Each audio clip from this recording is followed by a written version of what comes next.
días. Buenas tardes. Ánimo. Ánimo.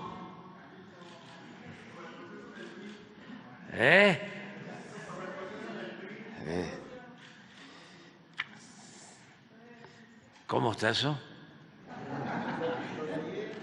Bueno, vamos a informar, como todos los miércoles, sobre quién es quién en las mentiras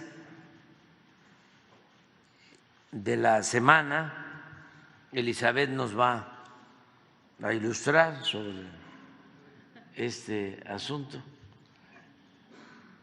Sí es importante poner como pie de página que se trata de una síntesis, es un botón de muestra, porque es muchísimo más, ¿no?, lo que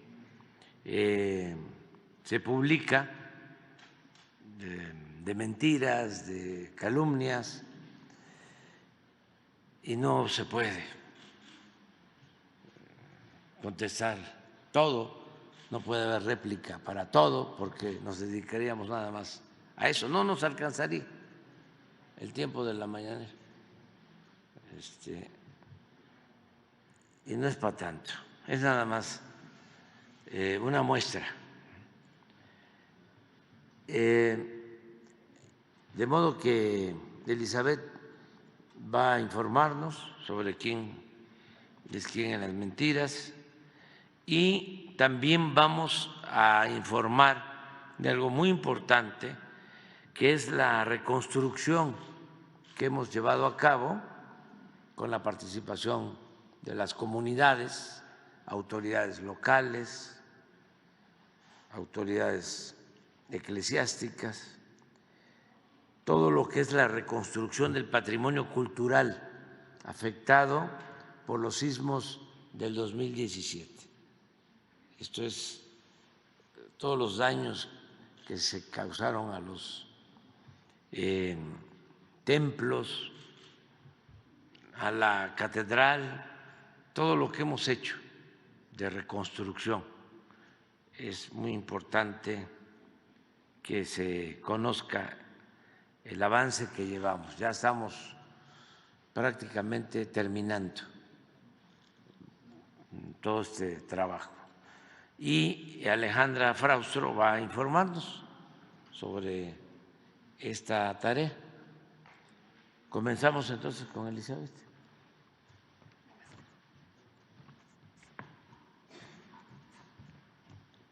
Con su permiso, señor presidente, buenos días a todas, a todos. Hoy es 10 de julio del año 2024. Esta es la sección ¿Quién es quién? Las mentiras de la semana. Y vamos a iniciar, porque ya saben, se pusieron simpáticos y publicaron una… vamos a ver qué dijeron. Falso que el presupuesto en salud se redujo para aumentar el presupuesto de bienestar. Miren, esta es una volada. Como ya no pueden con la realidad, tergiversan la información o de plano ya inventan por convivir. Una de esas mentiras en forma de gráficas que sirven para atacar al gobierno fue difundida por Javier Tello.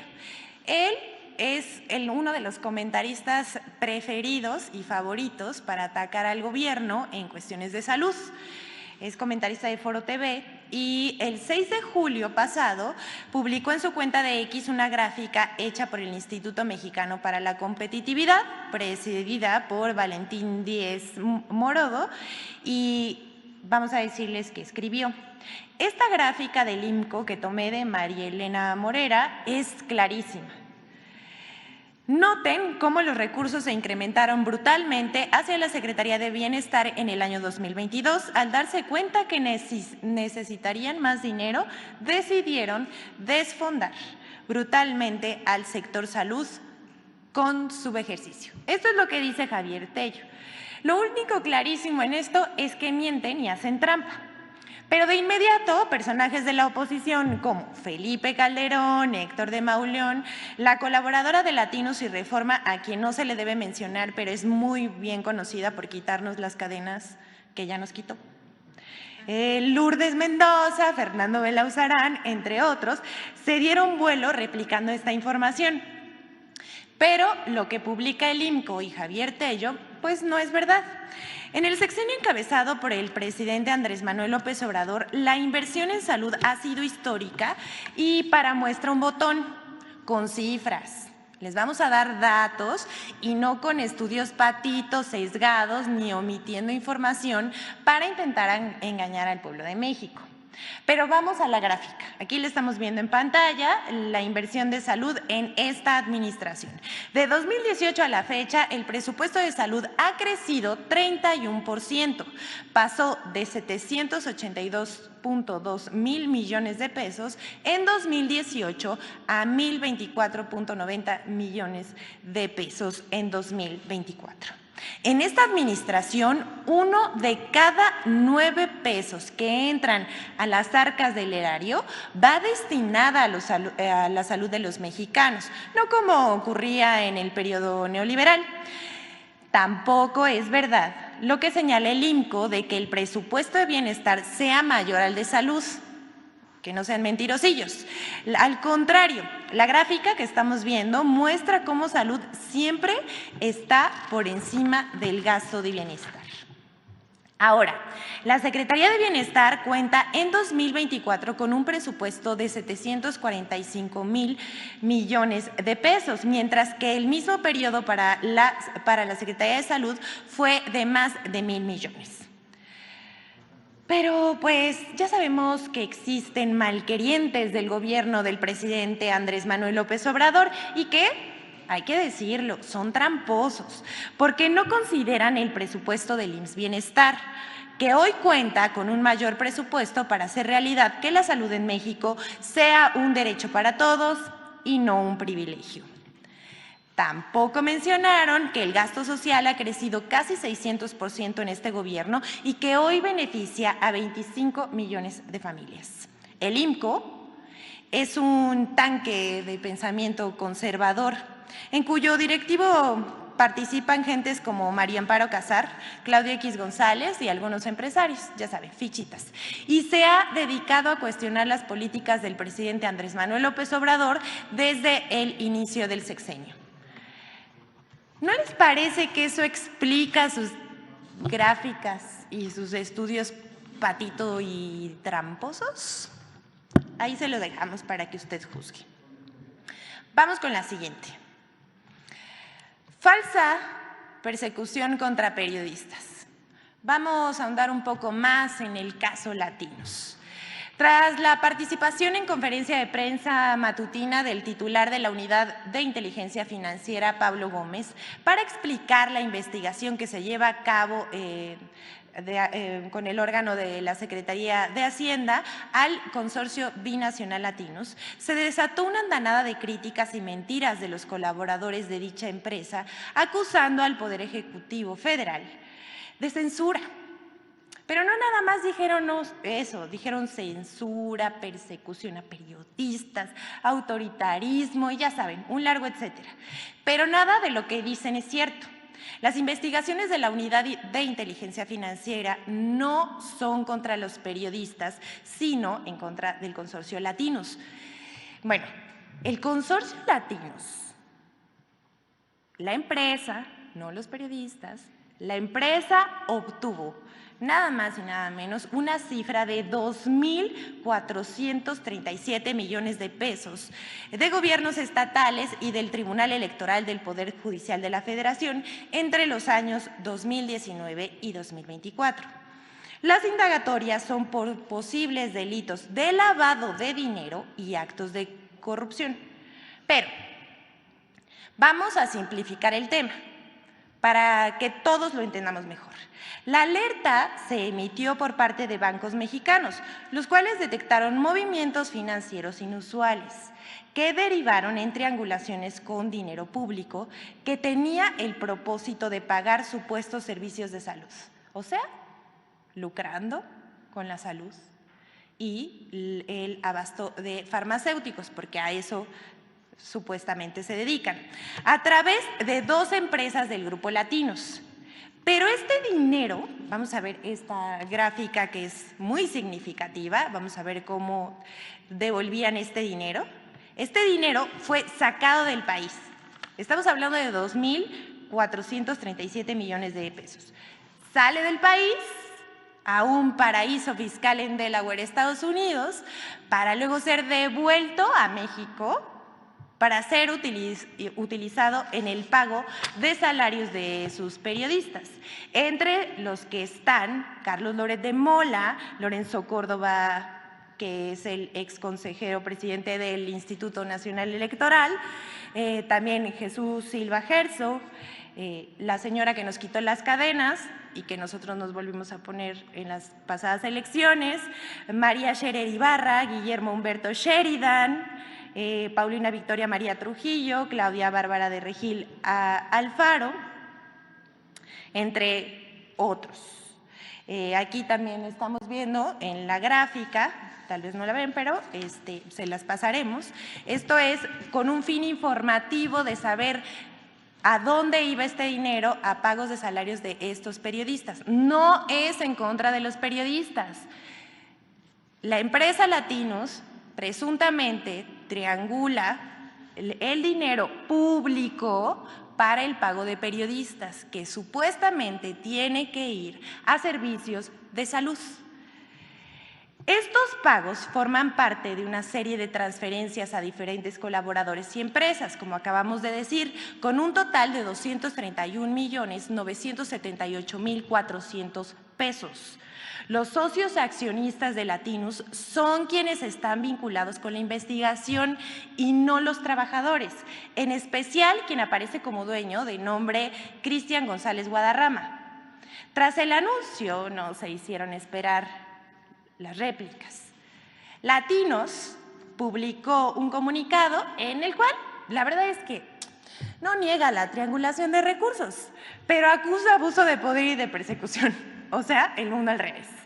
Sus plumas y sus voces pagadas por la empresa se han dedicado a generar una narrativa golpista en contra del gobierno del presidente Andrés Manuel López Obrador. Eso es innegable, para eso les pagan y ellos se venden sus opiniones, sus líneas. ¿Saben cómo les llaman a eso? Textoservicio. Son textoservidores al amparo del erario público, que en este momento se investiga si realmente los servicios de salud y farmacéuticos se entregaron a los estados. Ojalá, de verdad, que así sea. De lo contrario, sería un fraude. Pero eso no le compete al gobierno federal, al gobierno de México, sino a la Fiscalía General de la República. Vamos a ver este mapa de la transferencia de dinero de México a Delaware, Estados Unidos, y de regreso a México. Las empresas del consorcio Latinos envían el dinero a Estados Unidos. Ahí estamos viendo 2.437 millones de pesos de gobiernos de Michoacán, Estado de México, Hidalgo, Tamaulipas, y ya decíamos, el Tribunal Electoral del Poder Judicial de la Federación. Y regresa a Latinos, pagos a México por 231 millones de pesos, bueno, casi 232 millones de pesos, que incluye el pago a estos periodistas como Carlos Loret de Mola y Víctor Trujillo. Hasta aquí esto, que cada quien saque sus conclusiones y repetimos, este no es un caso que deba resolver el gobierno federal, sino en la instancia que corresponde es la Fiscalía General de la República. Pero vamos con lo siguiente. Miren, hemos visto una campaña gigantesca de opinólogos de ocasión, porque ya saben que si no son expertos en una cosa, son expertos en otra, y ahora el tema, todos se volvieron abogados, expertos en el Poder Judicial, ¿no? Entonces, vamos nosotros a ver los salarios del Poder Judicial, que tal vez, solo tal vez, sea la razón por la que los oligarcas se oponen a la reforma. Y miren, esto mientras se discute la reforma al Poder Judicial, Vamos a informar sobre los recursos que son erogados del erario para los salarios de los trabajadores de alto nivel del Poder Judicial, que contrasta mucho, hay que decirlo también, con los trabajadores de base a quienes estos oligarcas y funcionarios de alto nivel están apabullando con miedo a perder su trabajo o que cambie su trabajo a partir de la reforma, lo cual es absolutamente falso. Y bueno, tal vez a estos funcionarios de alto nivel del Poder Judicial lo que les tiene más enojados es que sienten que se les va la mina de oro. Pero vamos a mostrarles por qué, como muestra un botón. ¿Cuánto se gasta del presupuesto en los ingresos de ministros, magistrados y jueces?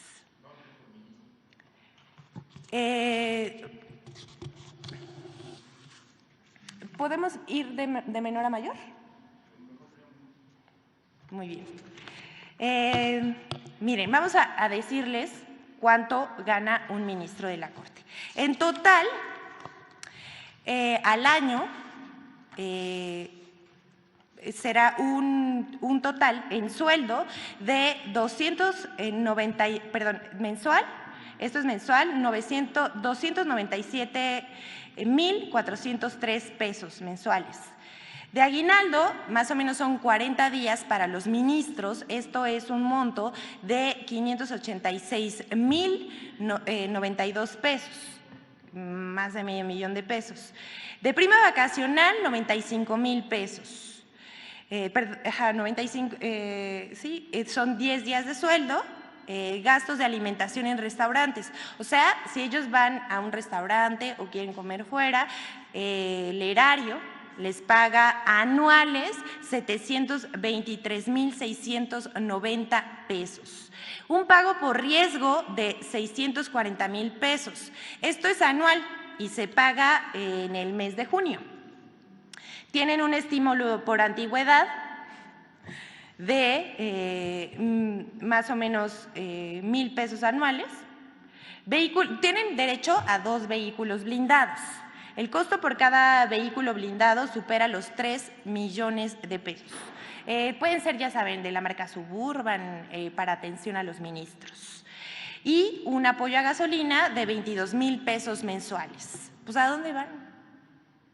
Bueno, las prestaciones son apoyos para medicamentos por 189,000 pesos, apoyos de lentes que ya vimos 3,100 pesos anuales por cada uno, pago de defunción por más de 1 millón de pesos, ayuda de gastos funerales de 30,000 pesos, seguro de vida institucional de 12 millones de pesos, seguro de gastos médicos mayores por 30 millones de pesos, seguro de separación individualizado, es decir, cuando dejan su cargo, de un 2%, 4% y 5% o 10% del salario del ministro. La Suprema Corte aporta un porcentaje igual al que señala el ministro, es decir, que se abona al doble, 4%, 8%, 10% o 20%. Al final, más o menos de 15 años de ministro, tendrán acumulado 20 millones de pesos. Bueno, son demasiadas cifras porque es demasiado dinero. Apoyo para servicio de peajes y en autopistas, ¿qué creen? Esto es ilimitado.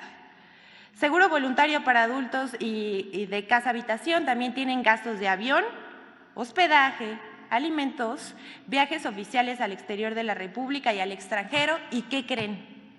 Este gasto no tiene un monto, es ilimitado también. En fin, el presupuesto para contratar personal mensual, es decir, asesores, todo este crew que los acompaña, son más de 5,540,000 pesos. Ahí está el total. ¿Me puedes decir el total? Bueno, 792,000 pesos mensuales. Esto es lo que gana un ministro de la Corte. Díganme ustedes si no les parece excesivo. Miren, lo que llama la atención aquí es la incongruencia. Se la han pasado hasta la saciedad diciendo que ellos defienden la Constitución, pero vamos a recordarles algo. La Constitución dice que nadie, ningún servidor público puede ganar más que el presidente Y esto es ganar el triple que el presidente. Esto es para los ministros de la Corte.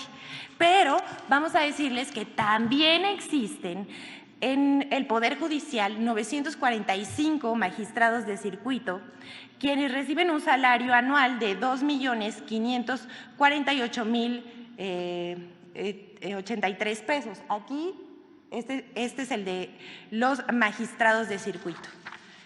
Pero no son los únicos. Hay 762 jueces de distrito en el Poder Judicial que cobran, ellos cobran más que los magistrados, cobran 4.050.000 pesos brutos al año, unos 337.000 pesos al mes, en total más de 3.086.000 pesos. Mientras que los consejeros del Consejo de la Judicatura pues se rayan. La verdad es que se rayan porque perciben un salario bruto anual de 5.529.451 pesos. Esto, lo que les estamos diciendo, es dividido en salarios, prestaciones, bonos de riesgo, condiciones de trabajo, lo que sea que eso signifique, seguros personales, fondo de ahorro y seguridad social. Unos 460.000 pesos al mes, imagínense. Esto es lo que gana un juez de distrito. Y aún así, intentan engañar a los trabajadores de base. Aquí está la comparación que hicimos de lo que gana un un ministro, de lo que gana, bueno, los altos mandos del Poder Judicial con un trabajador. Es 37 veces más que un trabajador. Imagínense. Eso además es una ofensa. A lo mejor por eso es que se oponen a la reforma al Poder Judicial, no quieren perder sus privilegios. Miren, así están las cosas en el Poder Judicial y mientras ellos hacen sus cuentas, ustedes y el pueblo de México debe sacar sus propias conclusiones sobre la necesidad o no de la reforma al Poder Judicial. Hasta aquí la vamos a dejar, pero traeremos cada semana más información sobre por qué algunos están oponiéndose a la reforma al Poder Judicial. Y por último, vamos a la colaboración con Infodemia sobre la lluvia de mentiras que dejó a su paso el huracán Beryl. Vamos a ver. Con la llegada del huracán Beryl a las costas de México, también llegaron 3 noticias falsas. 1. Falso video del huracán Beryl. Como parte de esta campaña de miedo que pronosticaba destrucción en la península de Yucatán por el paso de Beryl, la cuenta de X, @JJ_Díaz-Machuca, identificado como una de las cuentas que impulsó el hashtag narcopresidente, difundió el 4 de julio un video falso de Beryl que fue visto por casi 500.000 de personas. El video real corresponde al 17 de junio de 2024, fecha en la que la tormenta tropical Alberto llegó a las costas mexicanas. 2. Falso que no existan fondos para atender desastres naturales.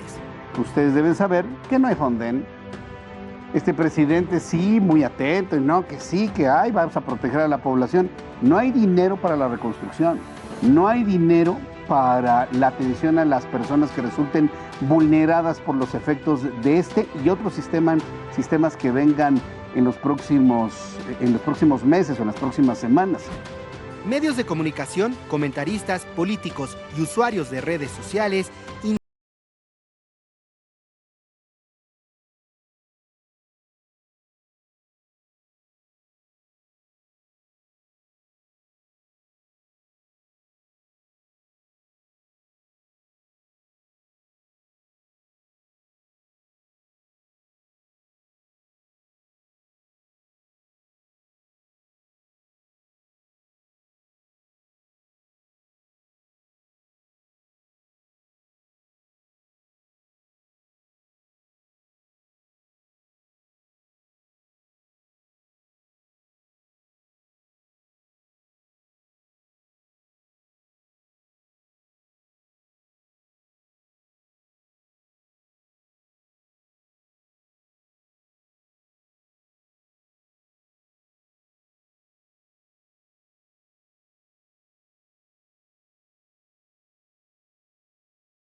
un buen día.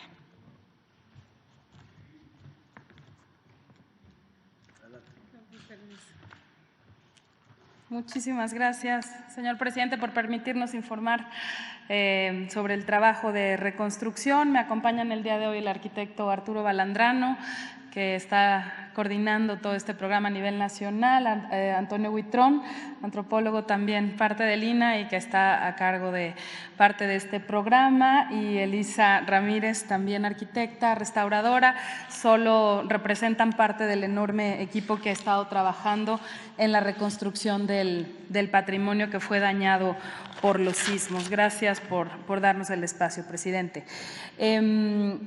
Los sismos adelante, por favor, del 2017 fueron la más grande catástrofe que hayamos vivido en el patrimonio edificado de México. Estos dos sismos, el primero con epicentro en Pijijiapan, Chiapas, y el segundo entre los límites de Puebla y Morelos, parecían haber estado dirigidos justo a los lugares donde más patrimonio cultural edificado había.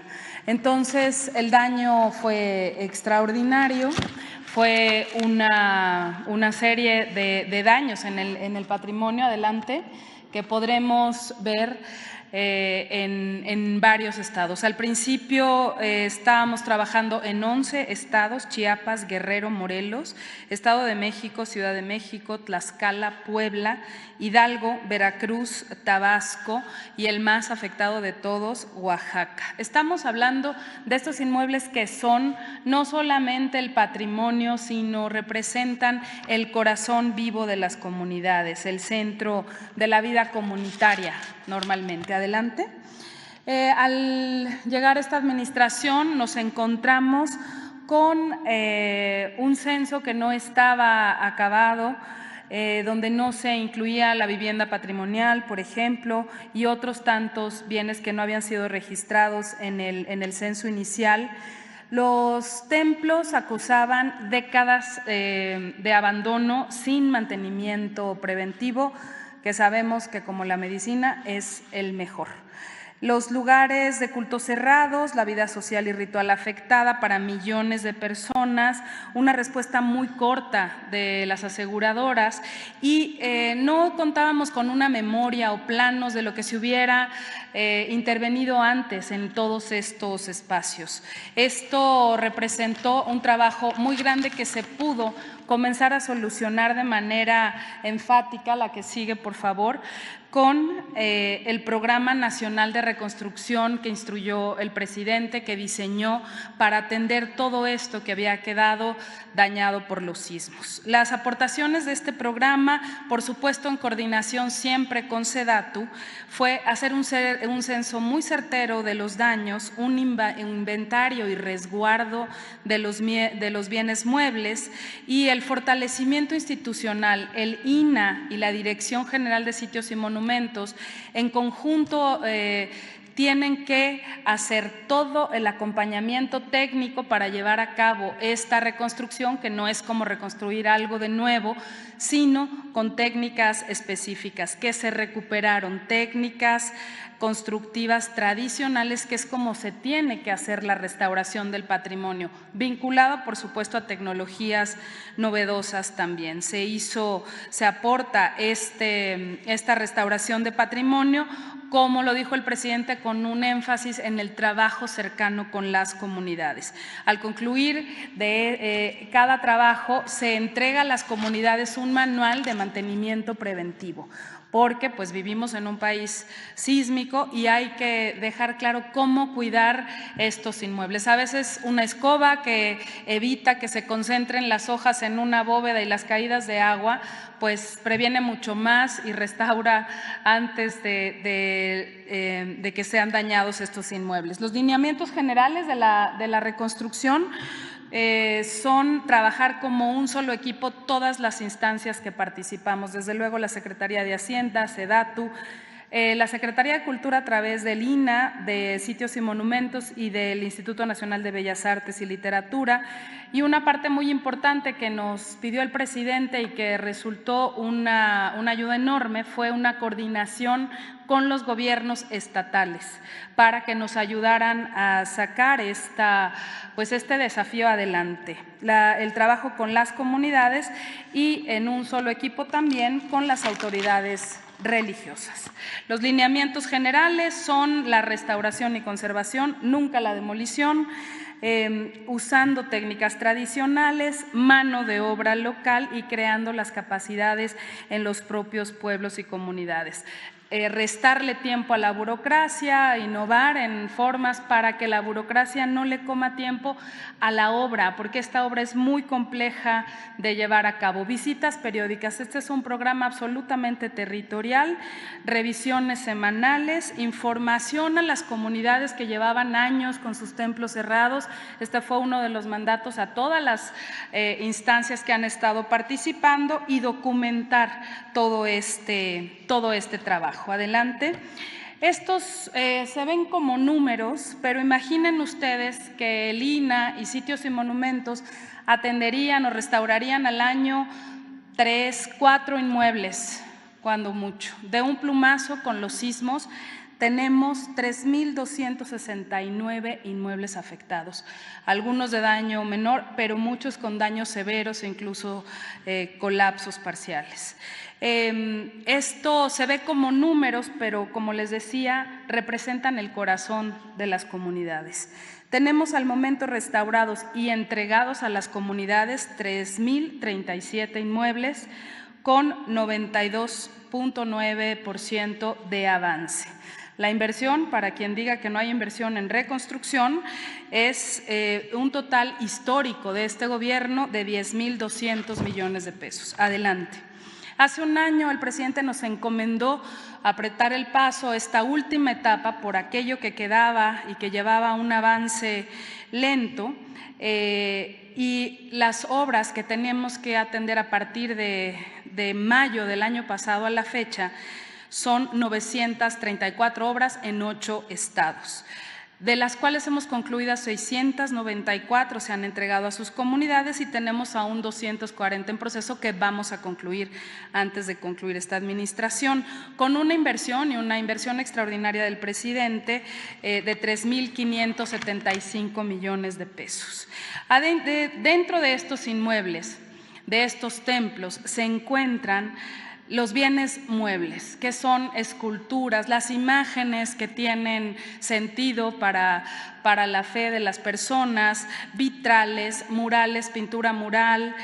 Muchos de estos sitios son sitios reconocidos dentro de la lista de Patrimonio Cultural de la Humanidad, y tanto se afecta la edificación como los bienes muebles. Más de 4,873 bienes muebles afectados, que hemos atendido al momento 4,400, y están en proceso 473. Estas imágenes son lo más simbólico que tienen estos espacios. Los empleos generados a este momento son 56,505 empleos. Aquí cabe destacar que se ha especializado la mano de trabajadoras y trabajadores de la construcción, de restauradores locales, para avesarse en estas técnicas que son muchas veces complejas, pero esto es lo que representa generar capacidades en las localidades. Voy a dar el avance por los 8 estados que tenemos a nuestro cargo en este momento. El objetivo es dejar los inmuebles seguros, que se puedan utilizar, que abran a la vida social de la comunidad, y dejarlos obviamente bellos y pues más esplendorosos que antes del sismo. En Morelos, la atención es sobre 181 obras, de las cuales se han concluido 102 y tenemos 79 en proceso. Elisa Ramírez es coordinadora del estado de Morelos. Aquí vemos a la comunidad de la Inmaculada Concepción en Zacualpan de Amilpas, que recibe con enorme agradecimiento y alegría su inmueble, una inversión de 866.6 millones de pesos en Morelos. Adelante. Vemos San Juan Bautista en Yecapixtla. Este rosetón es un emblema importantísimo de Yecapixtla, parte de la identidad de Yecapixtla que reconocemos, por supuesto, por la cecina, pero para ellos y su comunidad realmente el rosetón es algo que cuando lo entregamos restaurado empezaron a hacer llaveros, estampitas, porque representa algo y hay muy pocos en el mundo de este tipo de rosetones. El templo de Tlayacapan, vemos cómo estaba dañado ese frente. Bueno, solo por poner unos ejemplos, estamos haciendo una síntesis. El caso de Oaxaca. Oaxaca, en el último año hemos atendido 308 inmuebles. Es el estado con más daño. Al momento tenemos concluidas 185 obras y en proceso 123 con una inversión de 980.4 millones de pesos. Este estado tuvimos una colaboración muy estrecha con el gobierno del estado que se hizo cargo de 201 obras con el presupuesto federal. En la que sigue vemos unas bóvedas que representan a Nuestra Señora de la Merced. Ahí se tuvo, en la capital de Oaxaca, ahí se tuvo que retirar una cúpula que pesaba 580 toneladas. Esto en el siglo XIX, muchas de estas edificaciones son siglo XVI, siglo XVII, pero tuvieron intervenciones posteriores. En el siglo XIX, con esta grandilocuencia, se pone de moda hacer torres campanario y cúpulas mucho más altas, que no tenía la capacidad del templo de sostenerlas. Esta cúpula representaba 580 toneladas de peso, que a la hora de un sismo los materiales, que son distintos, trabajan de una manera distinta y así es como se fragmenta un templo. Esta bóveda que se reconstruye con materiales ligeros, con fibra de carbono, pues representa otra vez el ornamento, pero sin el riesgo del peso. En el caso de la derecha está el templo de San Vicente Ferrer, el centro de Juchitán, y ahí en el templo, en las naves, se retiraron 280 toneladas de peso y sobrepeso que tenían en sus bóvedas, porque iban en ciertas restauraciones, en vez de coser las grietas, en vez de atenderlo profundamente, se iba como maquillando una capa, otra capa, materiales distintos, y se tiene que retirar este peso para aligerar y para convertir a los inmuebles de una vez seguros y pues habitables. Adelante. Bueno, esto es parte de Tehuantepec y vemos una vivienda patrimonial que eso es parte y una aportación del PNR a la restauración. Por último, en el caso de Oaxaca, vemos el Panteón Municipal de San Miguel en la capital de Oaxaca, 7 años sin celebrar el día, pues nuestro patrimonio cultural vivo, el Día de Muertos. Por primera vez este año se va a celebrar en este panteón este patrimonio vivo que tenemos como la fiesta de Día de Muertos. Vemos el caso de Chiapas. 34 obras atendimos este último año, concluidas 23, 11 en proceso, con una inversión cercana a los 50 millones de pesos.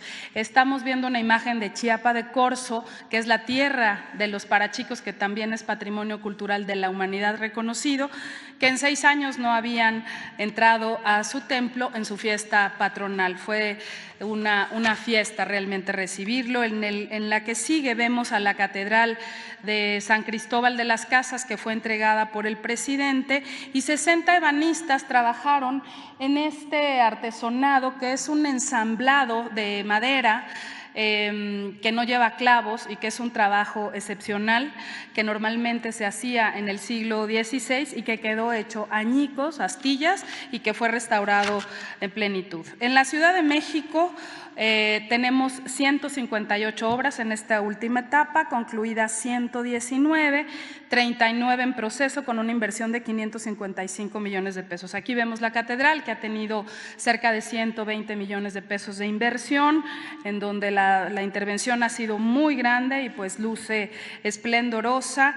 Y esta monumentalidad, a veces, además de lo serio y de las grietas serias y de lo estructural, pues también se está restaurando con un bisturí, con una aguja, por las técnicas tan especializadas que se requieren. En la siguiente vemos el Templo de la Santa Veracruz, aquí cerca, que si recuerdan, además del sismo, sufrió un incendio, ya está totalmente restaurada, unos ejemplos de milpa alta, y la Casa Estudio Diego Rivera y Cecilio Gorman, que acaban de concluir y de entregarse ya y de abrirse a la vida cultural.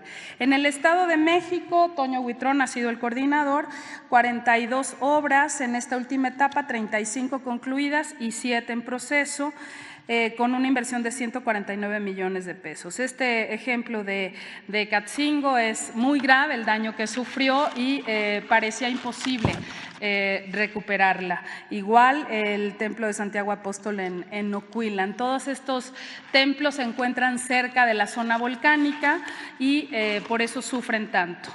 Por último vemos el Templo de la Virgen María en Joquicingo, ya con la comunidad viviendo su templo. En Puebla fue un grave daño, 192 inmuebles en esta última etapa, 175 hemos concluido y tenemos 17 en proceso con una inversión de 819 millones de pesos. Aquí vemos Huejotzingo ya con su comunidad viviendo su templo. También algunos ejemplos del Templo de la Asunción o el trabajo de los bovederos, que ha sido extraordinario en muchos de estos espacios. En el caso de Tlaxcala, 35 obras en la última etapa, solamente 3 siguen en proceso con una inversión de 100 millones de pesos. El presidente entregó esta parroquia de San José en Tlaxcala y la restauración de la catedral, del conjunto conventual catedralicio de Tlaxcala, valió inscribirlo en la lista patrimonial de Patrimonio Cultural de la Humanidad de la UNESCO. Al final vemos Tepeyanco en San Francisco y en Guerrero se atienden 24 obras en esta última etapa, quedándonos 2 solamente pendientes con una inversión de 54 millones de pesos. Uno de los monumentos más importantes del barroco, Santa Prisca, ya se entregó a la comunidad. Es una restauración ejemplar la que se llevó a cabo y pues la comunidad de tasqueños y de quienes visitan ese lugar está realmente contenta. Al final vemos algunos ejemplos de la Casa de los Vientos en Acapulco. Queremos expresar un agradecimiento muy profundo a las comunidades por su paciencia y por su confianza, porque ha sido un trabajo muy minucioso, amoroso, dedicado, pero que ha llevado mucho tiempo. Este trabajo tan importante en el patrimonio edificado y sobre todo religioso ha valido el reconocimiento de las autoridades en el Vaticano.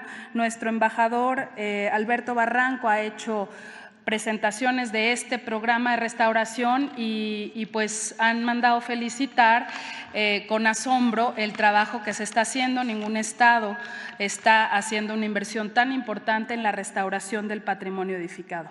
Y pues estos sitios han sido edificados en sitios sagrados de nuestras culturas previas, en donde se hacía la ritualidad por nuestras culturas ancestrales.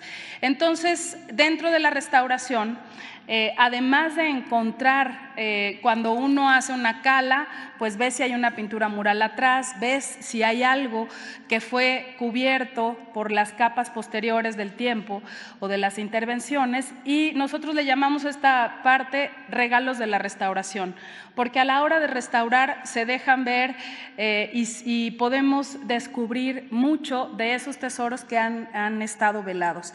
Ahí vemos, por ejemplo, el águila bicéfala en la zona mixteca de Puebla, esta pintura mural que es ejemplar y única, no habíamos visto nunca, esto está en Tepexco, Puebla, en la parroquia de San Agustín, una pintura mural en exterior. Esto es único, está recuperado y restaurado.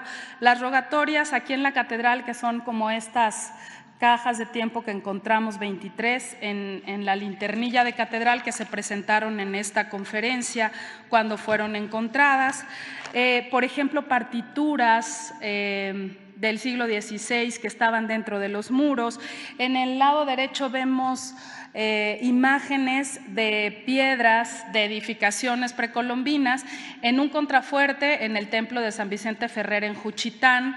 Pues deja claro que se construyeron estos templos con las propias elementos y piedras de las construcciones anteriores. Y pues este es un momento para agradecer profundamente a las trabajadoras y los trabajadores de la construcción, que han hecho un trabajo verdaderamente extraordinario, que levantan este país cada día. Un agradecimiento muy grande a restauradoras, restauradores, arquitectas, arquitectos, especialistas, ingenieros, que han trabajado en esta realmente una hazaña. Y pues en Santa Lucía del Camino, en Oaxaca, sorprende haber encontrado este regalo de la restauración.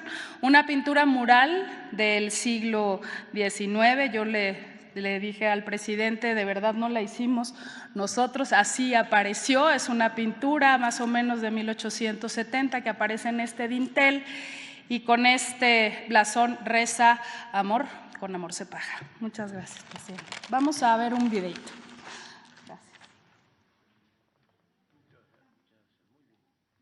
2 devastadores sismos en septiembre de 2017 impactaron la vida de millones de personas en el centro y sur de México.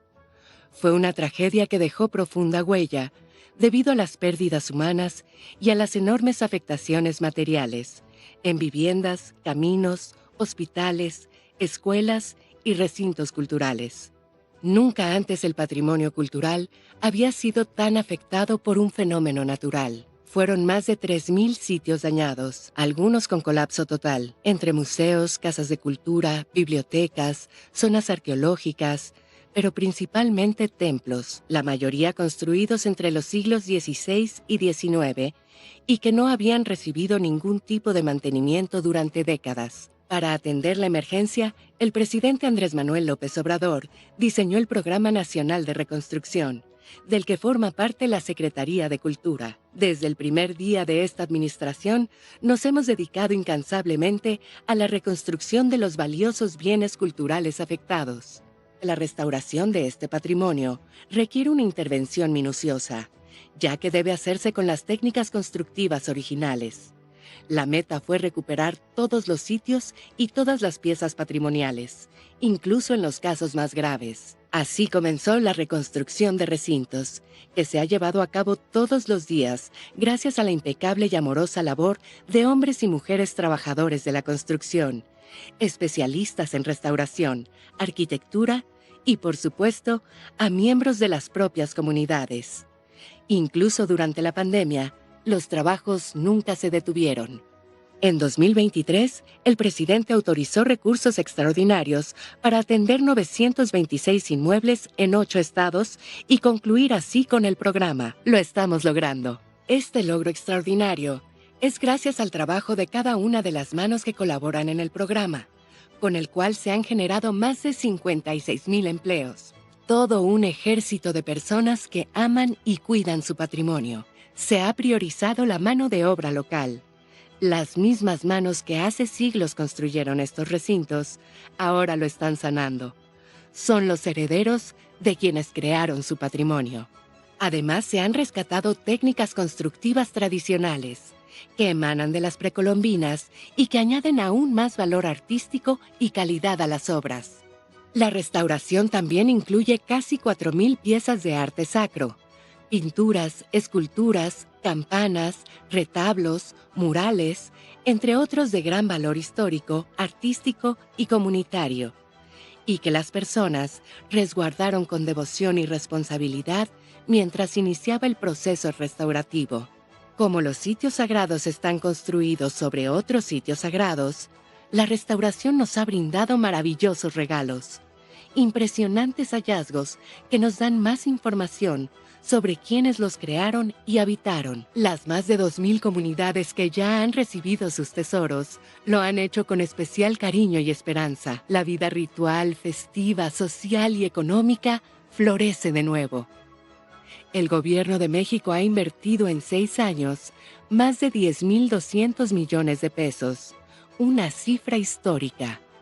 Seguiremos reconstruyendo hasta que cada pieza, recinto y espacio histórico sea plenamente restaurado y el corazón de las comunidades vuelva a latir, apostando a un futuro que recupere la totalidad de nuestros tesoros dañados por el desastre natural y por la falta de mantenimiento de años anteriores. México es una potencia cultural y es ejemplo mundial de cuidado y recuperación del patrimonio. Un símbolo de esperanza que da bienestar a los pueblos y que lucha por proteger sus invaluables riquezas culturales.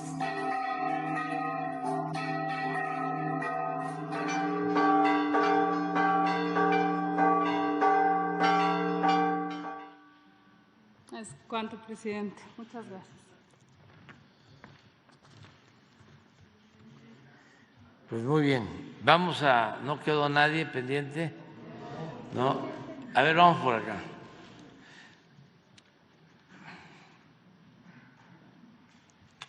Buenos días, presidente. Alejandro Alemán, Diario Plaza Juárez. No me paro por lo de las cámaras. Quisiera preguntarle, el lunes se presentó aquí el informe de Finabien. Realmente da gusto porque pues Telégrafos desapareció por la modernidad. Todos recordamos alguna vez haber recibido algún telégrafo, algún giro, y bueno, qué bueno que se le dio a esta institución de gobierno pues este uso y que bueno, ahora con Finabien tenemos muchas posibilidades de lo que es banca electrónica y banca digital. Pero viendo este ejemplo, yo le quisiera preguntar respecto a lo que es la administración pública. No todos han sido el mismo caso. Tenemos el caso del INSABI, que pues tanto que se discutió a principios de sexenio qué era lo que iba a pasar, qué iba a funcionar, las expectativas que tenía, y bueno, finalmente fue una institución bastante gris, no solucionó los problemas, tuvo que llegar el IMSS Bienestar y que se resolvió, ¿no?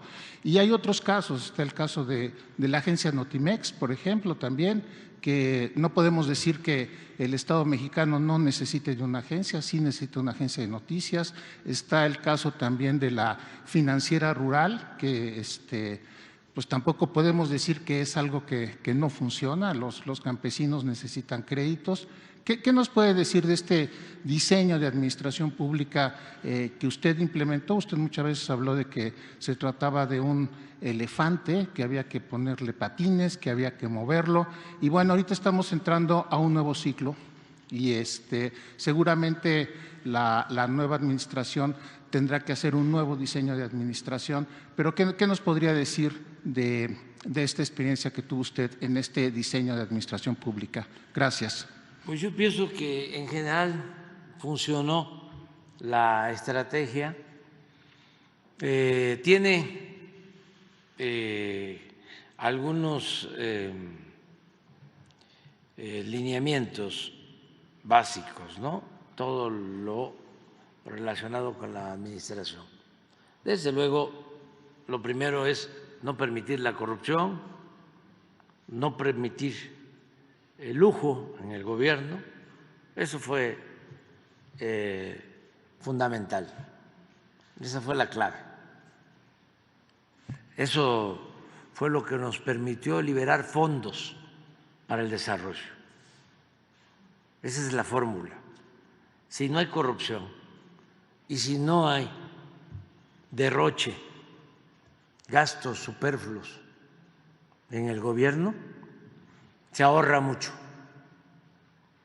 Y eso permite, sin endeudar al país, sin aumentar impuestos, desarrollar a México y garantizar el bienestar de la gente. Ese es el modelo. También hacer a un lado mitos, ¿no?, o sofismas neoliberales, como el hecho de que se apoyaba a los de arriba porque de esa manera se pensaba se iban a ayudar a los de abajo. Decían, si llueve fuerte arriba, gotea abajo, como si la riqueza fuese contagiosa o permeable, con la idea de que no se necesitaba al Estado, que el mismo mercado garantizaba el bienestar de la gente. No, el Estado tiene que cumplir con su función social y tiene que llevar a cabo la planeación del desarrollo nacional. Entonces, una de las cosas que se hizo en contra de esa política o frente a ese criterio fue atender de abajo hacia arriba, o sea, que los recursos, en vez de orientarlos a las cúpulas económicas, sean empresariales, financieras, se entregaran los recursos de abajo hacia arriba, y que esto iba a ayudar a los de arriba, que esto sí iba a tener un efecto positivo, porque se iba a fortalecer el ingreso de los consumidores. Cuando solo hay recursos arriba y no hay abajo, la gente no consume, y si no hay consumo porque la gente no tiene ingresos ni siquiera para lo básico, pues no se beneficia el comercio ni la industria ni nada. No hay prosperidad, no hay progreso y al mismo tiempo justicia. Entonces, esto nos funcionó bien. O sea, decir, a ver, vamos de abajo hacia arriba, ayudando a la gente. Y eso funcionó.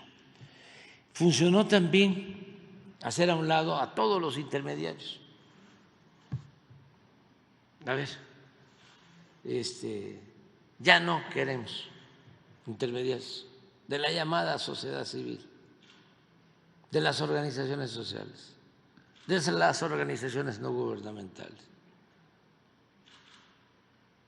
porque ese intermediarismo resultaba muy oneroso, muy costoso.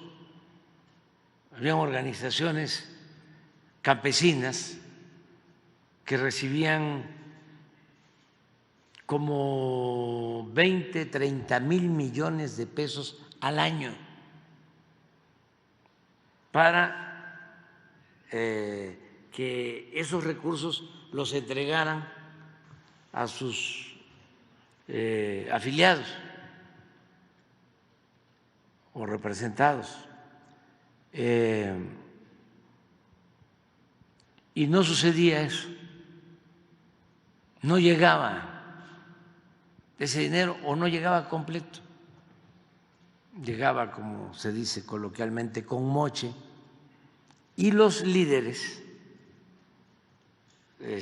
sí tenían ingresos considerables, empresas gasolineras, hoteles, ¿sí?, dinero, los líderes. Y además chantajeaban al gobierno, porque si no se les daba a ellos, a los intermediarios, entonces tomaban carreteras o hacían plantones. Entonces todo eso se terminó y se resolvió entregando los apoyos de manera directa.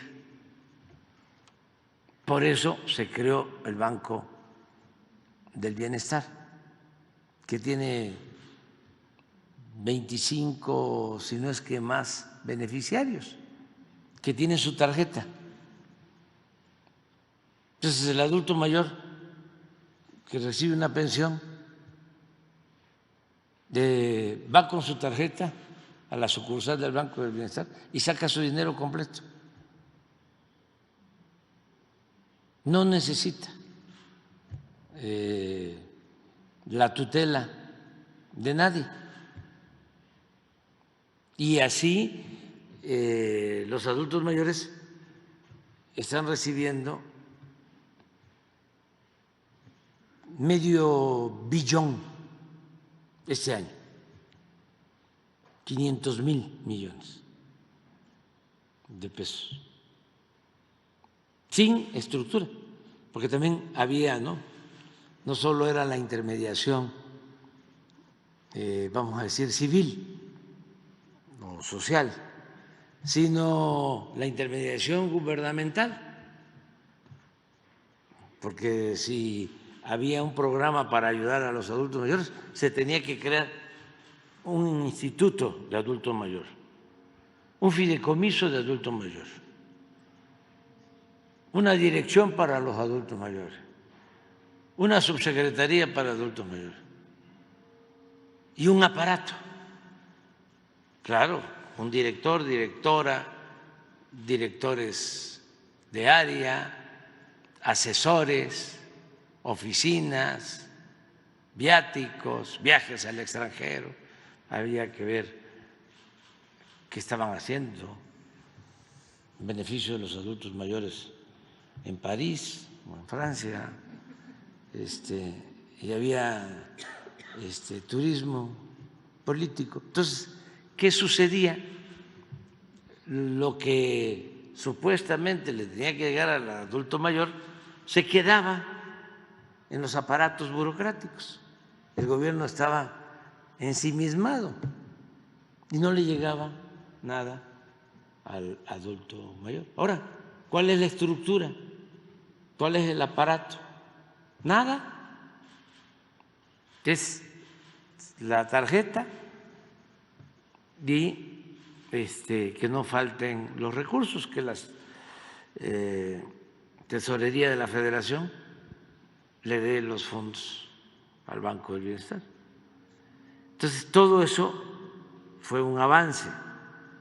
Ahora se están dispersando pues como 700,000 millones en las 2,750 sucursales nuevas del Banco del Bienestar.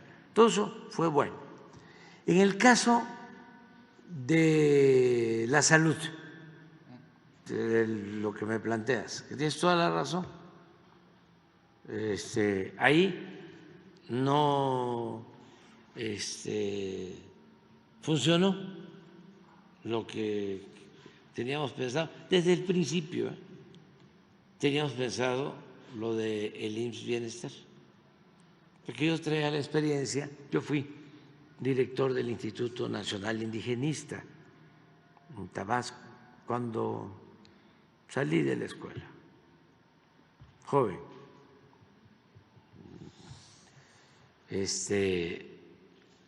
En 1977. Entonces, como en 1980, o sea, un grupo de jóvenes, nos hicimos cargo de apoyar en comunidades indígenas, chontales, maya chontales, y nos metimos. Ahí aprendí a trabajar para la gente pobre. Hicimos cosas importantísimas, un programa integral, cooperativas de transporte, creamos un programa que se llamaba Crédito Ganadero a la Palabra, porque los indígenas comuneros, ejidatarios, pues no eran sujetos de crédito, entonces tenían que rentar sus tierras y les pagaban muy poco. Entonces empezamos con un programa de entregarles vacas con sementales y pagaban a los 3, a los 4 años con especie, con las mismas crías, sin intereses. Y así hicimos, por ejemplo, chinampas. Tabasco es agua, es más agua que tierra. Y nos llevamos el sistema chinampero, que seguramente también los mayas lo usaban, para la incorporación de pantanos a la actividad productiva. Y creamos lo que llamamos camellones chontales, que eran bordos. Conseguimos una draga y se metía al pantano, sacaba pues el lodo, el limo del pantano, lo iba acomodando, hacía el camellón, el bordo, y iba haciendo el canal.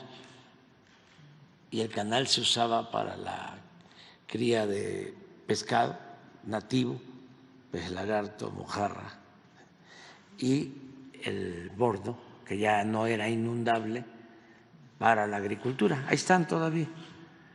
Entonces hicimos muchas cosas con un gobernador excepcional, ya fallecido, el ingeniero Leandro Rovirosa Guade, que había trabajado, fue secretario de Recursos Hidráulicos. Y él joven, digo, nosotros jóvenes, él nos dio su confianza, nos dio su apoyo y nos aguantó, porque éramos muy rebeldes.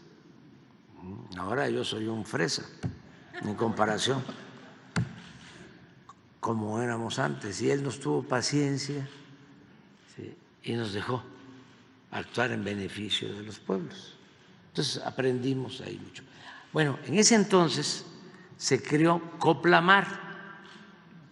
Estamos hablando del gobierno de López Portillo, 1982,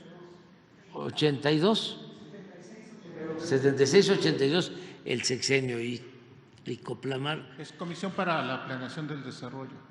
Del desarrollo de zonas marginadas. De zonas marginadas. Sí. Entonces, siendo Farel secretario del Seguro Social, porque realmente estaba muy abandonado todo el sector salud, decidieron echar a andar un programa para crear unidades médicas rurales en los pueblos y hospitales de 40 camas para la atención de segundo nivel. IMSS Coplamar. IMSS Coplamar. Entonces me tocó a mí, porque el Coplamar y el INI se fusionaron, entonces yo era director del INI y era también a la vez director de Coplamar. Entonces me toca montar todo el sistema de salud del IMSS Coplamar en Tabasco. Y funcionó. Para empezar, se construyeron miles de unidades médicas y muchos hospitales en todo el país en 6 meses, en un año. Fue una decisión así. Hasta en las comunidades más apartadas, en helicóptero se llevaban los materiales de construcción. Y médicos que no habían. Además, siempre ha existido la diferencia de los sueldos del Seguro Social con los sueldos de los médicos o trabajadores de la Secretaría de Salud. En aquel entonces era más notorio, y como estos centros de salud o unidades médicas y hospitales eran manejados por el seguro, aumentó el sueldo de médicos, de auxiliares de salud y además se contrató a muchos trabajadores de la salud. Y ahí empezó este programa y funcionaba muy bien. De repente, con Zedillo, deciden descentralizar todo el sistema de salud. Lo pasan a los estados, ¿sí? Y les entregan a los gobiernos estatales los fondos de salud. Lo mismo que hacen con la educación. Se descentraliza la salud y se descentraliza el sistema educativo. Entonces, eso no funcionó del todo. Un secretario de salud de entonces se opuso a que en la descentralización de salud se incluyera a lo que fue al principio el IMSS Coplamar, y entonces se quedó centralizado en el seguro. Fue lo único que quedó centralizado. ¿Usted visitó los 70 hospitales que quedaron? Sí, 80, entrando. Le dije, este es el modelo, esto es lo que vamos a llevar a cabo, ¿sí? En todo el país. Vamos a federalizar de nuevo, Bueno, para que no solo la federación le entregue el dinero a los estados, esto que estamos viendo todavía, ¿sí? Porque el llamado Seguro Popular pues no era ni seguro ni era popular, era entregar el dinero a los estados, y los estados a veces los manejaban estos fondos muy bien, y había medicamentos y funcionaban los centros de salud y los hospitales, pero en otros casos ese dinero lo usaban para otras actividades y estaba abandonado por completo el sistema de salud. y se incendiaban las bodegas donde estaban los documentos de salud y bueno, pues sí, hubo mucha opacidad. Sí, como cuando todavía con nosotros estamos investigando, porque se quemaron como 2 veces o 3 veces los archivos donde estaban los permisos de agua de la Conagua. O sea, a ver qué se quemó. Pues el archivo donde están los expedientes sobre los permisos de agua. Eso era. Bueno, voy a hacer un paréntesis. Un paréntesis. Acuérdense de que las boletas del 88, ¿sí? Digo. El fuego. Tengo que, sí. De repente le prendieron fuego al Poder Legislativo, digo, al edificio de donde estaba la Cámara de Diputados, y ahí estaban las boletas del 88. Nada más que el viento no pegó hacia donde estaba la bodega y se quemó otra parte. El bombazo de la oficina de Pemex. Por ejemplo, no, sí, también. Bueno, pero entonces regresando al tema, decidimos, a ver, vamos a aplicar esto. Hubo muchas resistencias, entonces decidimos crear el INSABI, buscando así, ¿no?, resolver. Pero los de INSABI y además las inercias, ¿sí?, llevaban a que al final hiciéramos lo mismo, entregarle los fondos a los estados. Sí se avanzó, porque con el INSABI logramos, por ejemplo, que se pudieran comprar los medicamentos en el extranjero, porque como tenían el negocio de la venta de los medicamentos, unos cuantos, un negocio jugosísimo, tenían tanto poder de que no se podían comprar medicamentos en el extranjero. La ley no lo permitía. Tuvimos que cambiar la ley para poder comprar los medicamentos en cualquier parte del mundo.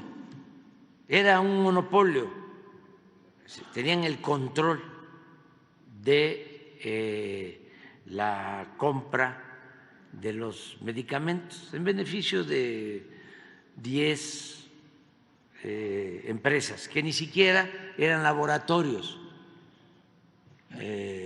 eran empresas Tipo latinos.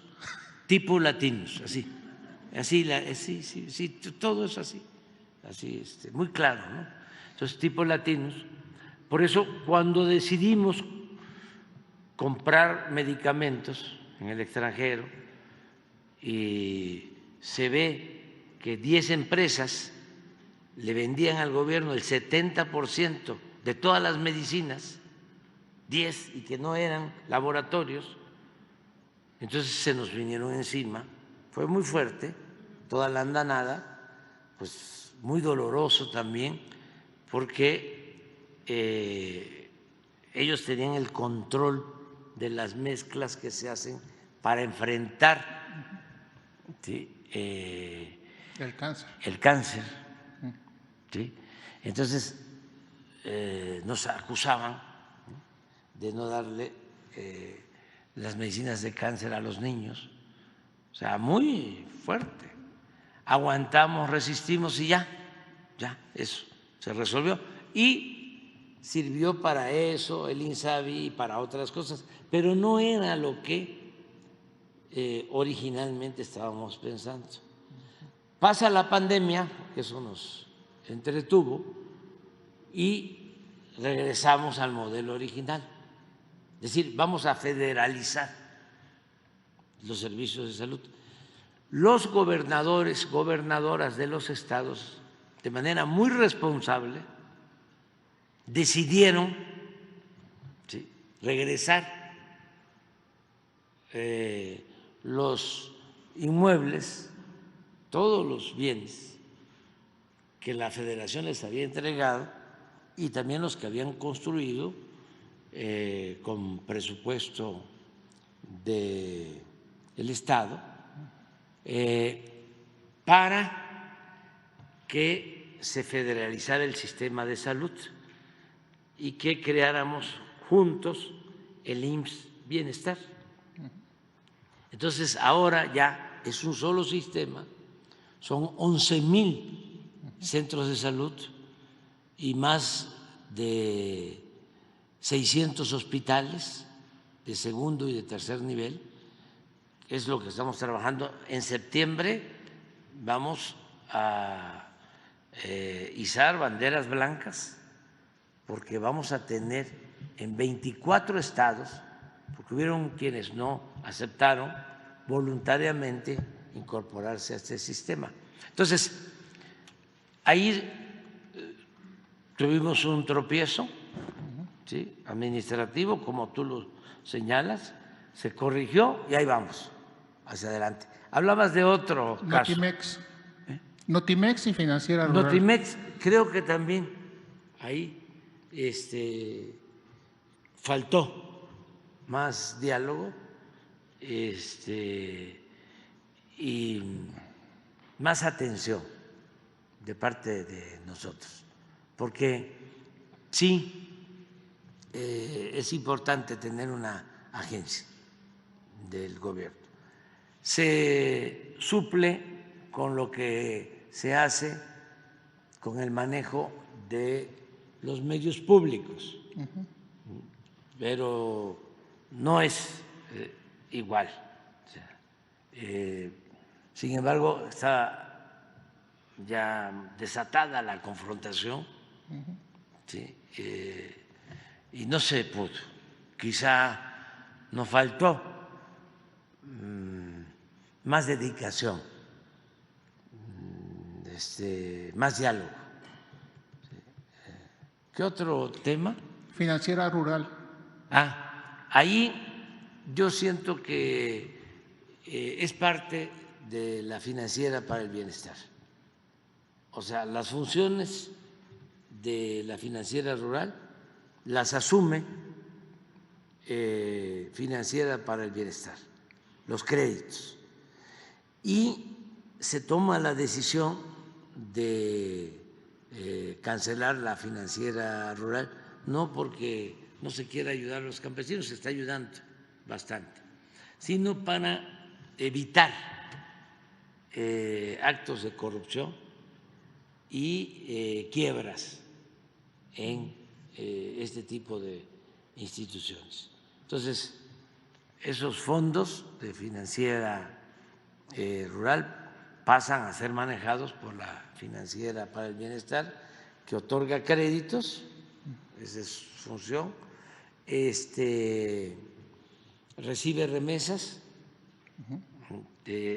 y también está ahora cumpliendo con la función muy importante de que la gente de escasos recursos económicos que tiene sus ahorros pueda colocarlos ahí y le dan un mayor interés. Sí, a los ahorradores se evita los fraudes, los engaños de las llamadas cajas de ahorro, que son fraudulentas, y es una institución que se está consolidando. Pero así está, más o menos. Pero sería, cerrando mi pregunta, señor presidente, la administración pública, ¿dónde viene o dónde consideraría usted que esté el éxito? ¿En el diseño institucional o en las personas que las encabezan, en las capacidades del equipo humano? Lo fundamental son quienes representan las instituciones, porque puede ser una institución muy noble, ¿sí? ¿Cómo no va a ser una institución noble? Petróleos Mexicanos, ¿sí? Pero si impera la corrupción, es más, les diría que hasta el modelo neoliberal tiene algunos elementos válidos, criterios válidos. Por ejemplo, el cuidar que no se gaste más de lo que ingresa a la hacienda pública. Eso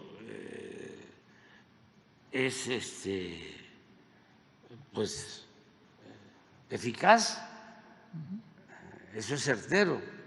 No se puede gastar más de lo que se tiene de ingresos, porque si no se cuida el manejo de deuda, pues el presupuesto cada vez se va a dedicar más a pagar intereses de deuda y no a el desarrollo del país, Claro. no a obras de inversión.